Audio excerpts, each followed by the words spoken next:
Baik, di sini saya akan menjelaskan pengorganisasian pesan bisnis. Mengorganisasikan pesan bisnis, pesan yang tidak diorganisasikan dengan baik akan sulit dipahami dan dapat berakibatkan adanya rasa frustasi pada penerima. Hal-hal berikut yang menyebabkan tidak baiknya pesan bisnis. Yang pertama, bagian awal terlalu panjang. Bagian awal yang terlalu panjang akan menyulitkan penerima dan memahami ide pokoknya. Yang kedua, memasukkan hal-hal yang tidak relevan dan tidak logis. Hal yang tidak relevan dan tidak logis hanya akan memperpanjang pesan bisnis, membuang waktu, dan mengabaikan pesan pokok. Yang ketiga, informasi penting terlupakan.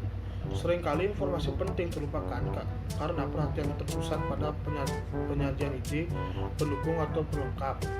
Yang keempat, pengelompokan dan urutan pesan tidak menunjukkan satu kesatuan yang logis. Inti pesan bisnis yang tidak dikelompokkan dengan baik akan membingungkan penerima. Butir pesan seolah terlepas dan sulit dikaitkan satu sama lain. Pesan yang diorganisasikan dengan baik akan memberikan beberapa manfaat, yaitu yang pertama, membuat audiens memahami pesan.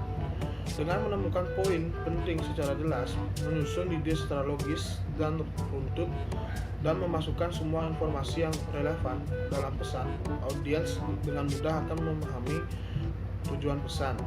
Yang kedua, membantu audiens menerima pesan. Pengorganisasian pesan yang baik akan membantu audiens menerima isi pesan tersebut. Yang ketiga, menghemat waktu audiens. Apabila satu pesan tidak terorganisasi dengan baik, penyampaiannya akan menghabiskan waktu audiens.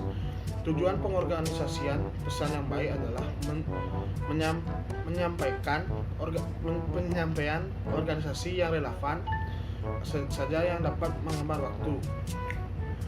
Dan ada 4 bentuk organisasi pesan bisnis. Yang pertama, direct request. Jenis atau tipe bisnis yang paling umum digunakan adalah penyampaian yang langsung pada poin yang dituju yang dapat membentuk surat maupun memo.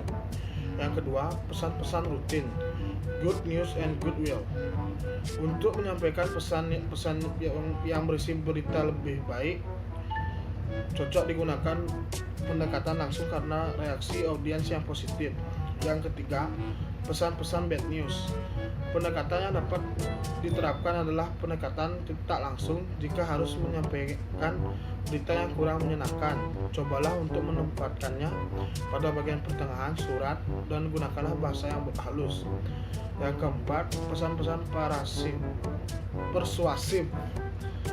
Bila audiens benar-benar tidak sangat tertarik terhadap pesan-pesan yang disampaikan, maka pesan-pesan persuasif dengan pendekatan tak langsung dapat digunakan. Komunikator perlu membuka pemikiran audiens dengan melakukan persuasif sehingga mereka dapat memahami fakta yang ada. Di sini saya akan membahas tentang memformulasikan pesan bisnis. Ada 2, yaitu mengendalikan gaya dan nada, dan yang kedua adalah mengembangkan paragraf yang logis. Mengendalikan gaya dan nada. Gaya adalah cara menggunakan kata-kata untuk mencapai nada atau pesan keseluruhan. Setiap organisasi pada umumnya memiliki gaya tersendiri dan menggunakan kosakata tertentu yang cenderung sama. Gaya yang jelas, ringkas, dan benar, serta dipadukan dengan norma-norma kelompok organisasi akan mencerminkan suatu organisasi. Komunikasi dikatakan efektif jika memiliki karakteristik sebagai berikut. Yang pertama adalah sopan santun, kedua tepat atau benar, ketiga ringkas, yang keempat jelas, yang kelima tepat, keenam lengkap. Sopan santun. Nada sopan dan santun akan membuat penerima merasa dihargai dan dihormati. Tepat atau benar. Tidak terdapatnya kesalahan penulisan baik format, tanda baca, penggunaan kata, ejaan, dan tata bahasa. Selain itu, penggunaan kata dan istilah yang tidak familiar akan membingungkan para audiens. Yang ketiga, ringkas, tidak menggunakan kata yang mubazir dan tidak mengulang kata-kata yang tidak diperlukan. Penggunaan kalimat aktif lebih diutamakan karena lebih mantap, ringkas, dan secara umum lebih mudah dipahami. Sedangkan penggunaan kalimat pasif lebih baik hanya dipergunakan untuk memperlunak berita buruk. Yang keempat adalah jelas. Mudahnya bacaan dimengerti hanya dalam sekali baca dan tidak menimbulkan keraguan. Yang kelima adalah tepat. Tidak menimbulkan kesalahan interpretasi karena disajikan secara spesifik dan tidak biasa.